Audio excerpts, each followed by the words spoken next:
4 men burned alive inside a van in the middle of Italy. And when you hear that, your first instinct is, this has to be a movie. This can't be real. But it is real. And the part that's been keeping me up at night is how it happened and why it was allowed to happen. That's exactly what we're getting into today. Okay, so for people who haven't heard, walk us through what happened. So this is in Calabria, southern Italy.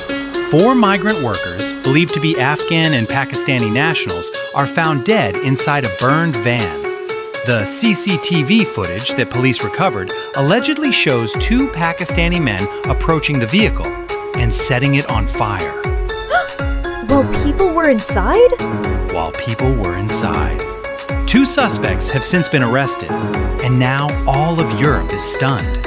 I saw the footage described online and I couldn't process it. What is the motive? Do we even know? This is where the investigation gets complicated. And this is where Farhat Abbas Kazmi, former police officer, raises something really important. Because the obvious question is, was this targeted? Did these men know each other? Or is this something darker? Something connected to the migrant labor system in that region? Because Calabria isn't random, right? That region specifically has a history. Exactly. Calabria is one of the poorest regions in Italy, and it runs on seasonal agricultural labor, almost entirely migrants, mostly from South Asia and Africa. These workers live in informal settlements. They get paid below minimum wage, no contracts, no protection. Some don't even have legal status. So they're essentially invisible to the system.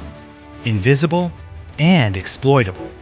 And with people are that vulnerable, it creates conditions where violence can happen and go unnoticed for a very long time.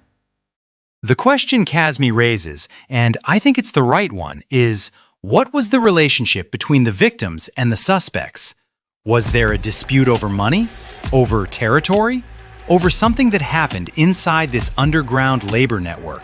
Because if this was connected to labor exploitation, like a contractor, a middleman situation, that changes everything about how we understand this crime.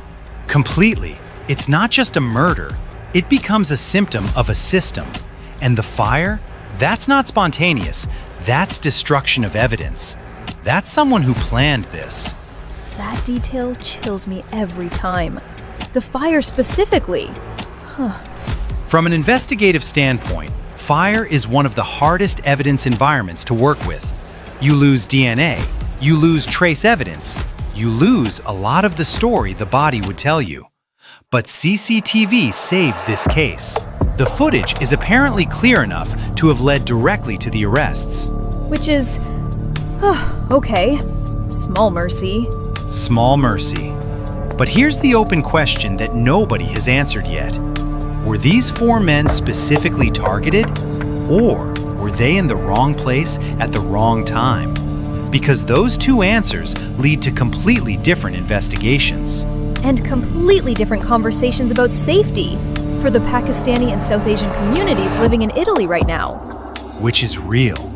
The community is shaken. People are scared. And there's a painful irony here, that the suspects arrested are also Pakistani. This isn't a story with a clean us versus them. It's messier than that. It's poverty, desperation, exploitation, and then violence at the very bottom of a system that failed everyone in this story. That's the part that gets lost in the headlines. It always does. 4 men died. And before they died, they were living in conditions that most people reading the news would never accept for themselves. So, what do you want people to take away from this? Remember the men, not just the crime. Ask why they were there, how they were living, who was profiting from their vulnerability before anyone struck a match.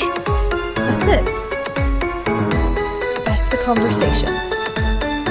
If this hit you, share it. These stories need to travel further than the news cycle. We'll link sources in the description. Stay informed. Stay human. Until next time.